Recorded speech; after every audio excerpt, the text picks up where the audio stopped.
Comment moi, commerçant, je pouvais passer à côté d'une telle opportunité? Bah l'éthique. L'éthique, Frédéric Merlin. Ça me semble pas mal, non, comme argument? Ce monsieur, c'est le président du groupe SGM qui détient 7 magasins Galeries Lafayette et le BHV à Paris, dans lesquels il a accepté d'installer des magasins Shein ou Shine. Pas besoin de vous rappeler à quel point Shein est problématique. On est face à quelqu'un qui utilise deux arguments pour justifier son choix. Un chef d'entreprise qui a besoin de faire rentrer de l'argent dans sa boîte.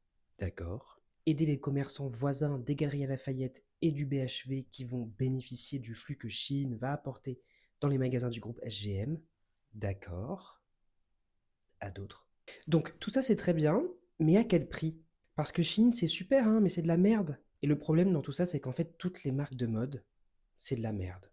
À une échelle différente, hein, bien sûr. H&M, Zara, Bershka, tout ça c'est pareil. Pour les conditions de travail, pour l'impact environnemental, et j'en passe, de toute façon, vous savez, on est tous au courant aujourd'hui. Et le pire dans tout ça, c'est que même les marques qu'on pensait respectueuses de l'environnement, des droits humains, et de nous, les consommateurs, bah en fait c'est de la merde aussi.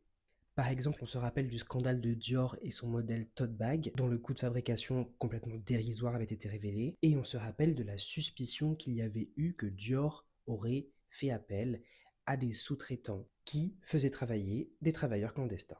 Alors aujourd'hui, la question que je me pose, c'est en fait comment on fait pour bien consommer de la mode? Parce que les marques problématiques, dont on sait qu'elles sont problématiques, elles sont toujours là. Les marques qu'on ne pensait pas problématiques le sont en réalité. Donc en tant que consommateur, qu'est-ce qu'on fait?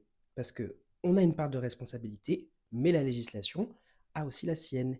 Et j'ai pas vraiment l'impression qu'elle prenne cette responsabilité. Parce que c'est bien beau de nous dire que Chine, c'est affreux, c'est bien beau de nous dire que Chine va recevoir une amende pour des utilisations de données frauduleuses et des promotions, des tarifications sur des vêtements frauduleuses, mais la réalité, c'est qu'aujourd'hui, Chine peut s'installer en toute tranquillité dans les Galeries Lafayette et au BHV.